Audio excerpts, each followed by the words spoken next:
Do you use diversity in your leadership? Are you sure? Would your team say that you do? Are you sure? Well, in this video, I'm going to give you 3 ways to measure whether you are properly using diversity to afford yourself the best opportunity to be a leadership and unlock skills within your team.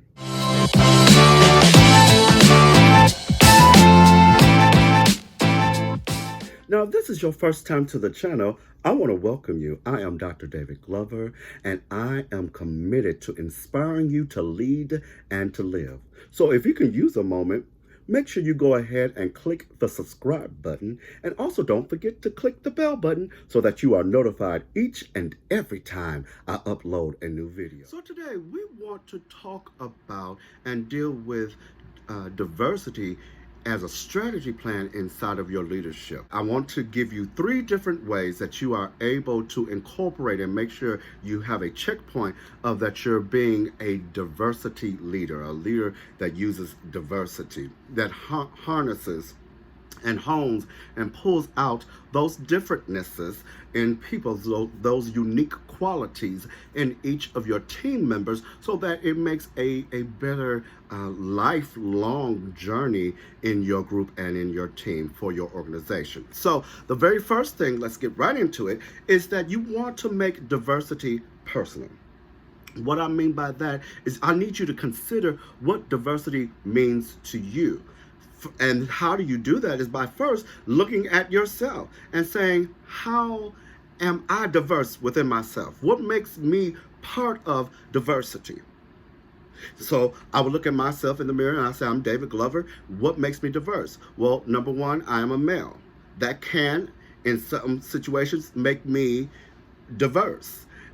I'm Black. That surely makes me diverse. I'm also a part of the LGBT community. That makes me diverse. And so you look at all of those, you keep on going, and you can pull those up. I'm from the Midwest. I mean, you just keep on drilling down. I'm from the Midwest, Wisconsin, and so that I'm diverse in some of those aspects. So you look at those places and in your life, in your structure, in your culture, and you can actually assimilate a list of all the different unique qualities that you would bring to any room, any team, any group, any organization.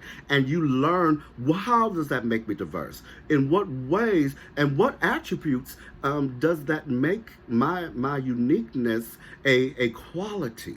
How is that celebrated? How is that honored? And once you start doing that for yourself, it'll be much easier to celebrate that, to look for those things in each of your team members. Where are they from? What is their background? You know, all those different unique qualities that you'll be able to learn, not only to note, to see, but then to appreciate. And it will automatically train your mind to be, to recognize and to see and to utilize diversity. So the first step, the first thing is to take it and make it personal. How does diversity show itself in my own life? How am I walking around as a unit of diversity, right? Number 2, you need to recognize that diversity as the first step, but not the only step toward inclusion. As I said before, a lot of times you hear about it together, diversity and inclusion, or inclusion and diversity, and it sounds like it's just one thought, one idea, one ideology, but it's not. Diversity, the very fact that you cannot, inclusion is a choice, diversity is not. In other words, what I'm saying is you can't help your uniqueness in most times. You can't help where you grew up. You can't help how you were born. If you're born Black, white, woman, your genders, there are some things that are unique to you that you cannot change. But how you choose to accept, embrace, use, and utilize is a choice. So recognizing diversity is the first step. You cannot actually use it and utilize it and include it if you have not recognized it.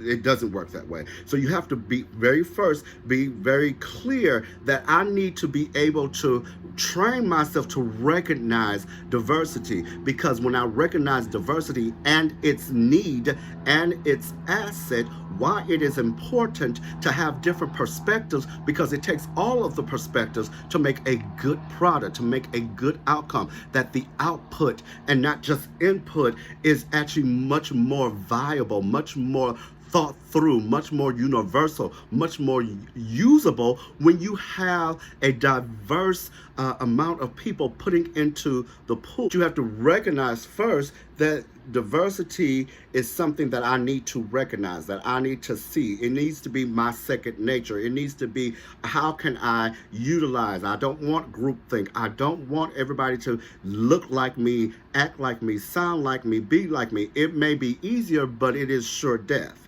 to an organization, to sustainability for the long haul, to being able to get through hurdles, to sustain change. You know, when we're change driving the world, one adage says that the only thing that remains the same and is sure to never change is that change is constant. The only thing that will never change is that change will always be. So you need to be able, because you may not have the answer, your culture may not have the answer, your background may not have the answer, but that other team member may actually hold a key, or may have part of the key and you have another part of the key. But if you don't include them because of their diversity, and not just accept the part of them that are alike, because a lot of times you will even go and get the person and they are diverse in natures or in different characteristics, but that's not the part that you're employing. That's not the part that you're pulling up. You're pulling up the part that agrees with you, that has the same ideology with you, that went to the same class with you, that has the same background as you. You want that part. You don't want the part that is actual counter you, that is contra you, that is not like you. So you have to be able to recognize and be comfortable with being in that uncomfortable place of your culture or your background, your diverseness is different than what I'm used to or know about. So I'm willing, which goes down to number 3, which is creating a consistent language and framework that celebrates diversity on your team. What does that mean? That means that everything, that all of your communication should come from the lens of diverse, that it does not offend, that it celebrates, that it recognizes diversity, however that looks like, whatever that may be. That you are consistent all across the board, that you don't have there's a thing in psychology, organizational psychology, of espoused theories versus theories in use. And you'll hear me reference that a lot, because that happens so many times. You'll walk into organizations and you'll see plaques on the wall. You'll see different things of mantras and organization missions and vision, and you read those and they sound real good and they connote a wonderful message, but you don't see it exercised. There's no manifestation. There's no the cultural experience or the actual living experience day by day in the organization doesn't say the same thing, does not reflect the same thing. So you're wondering, like,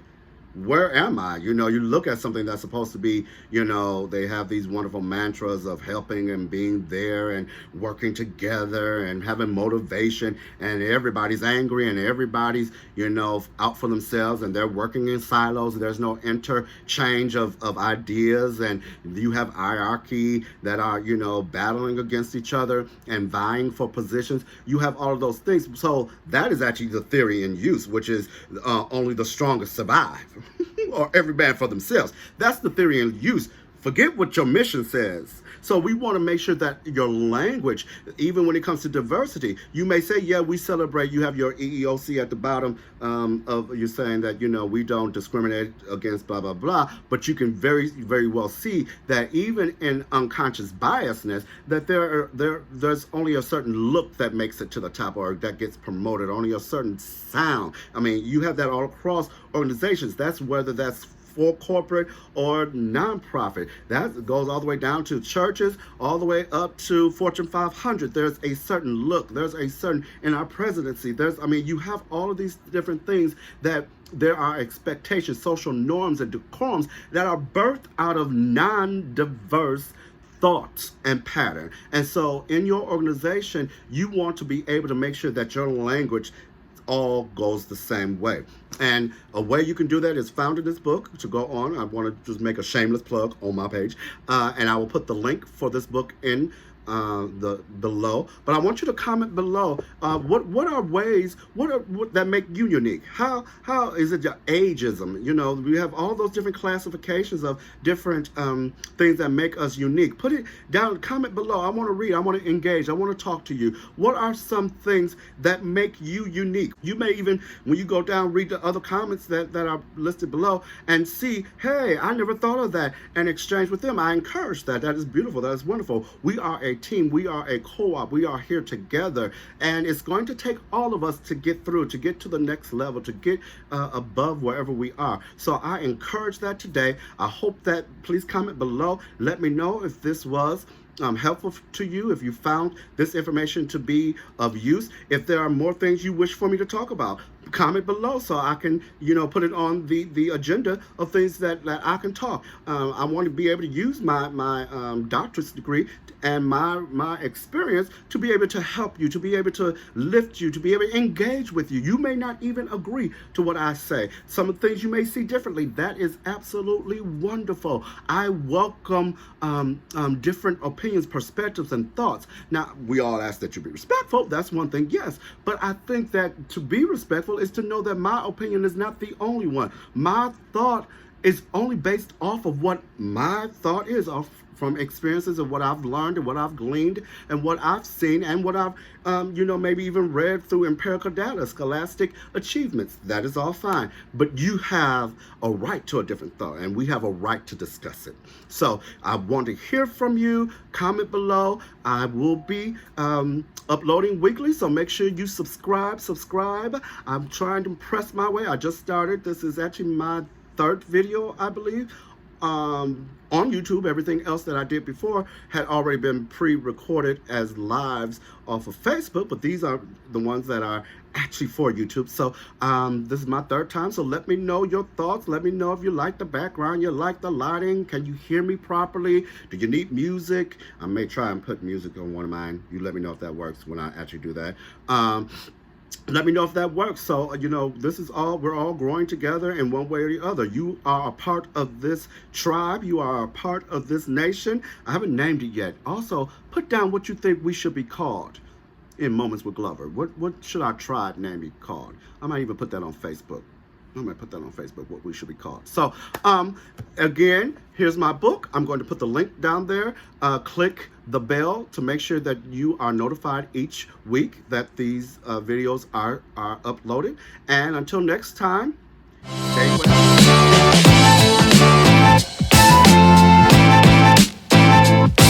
Right.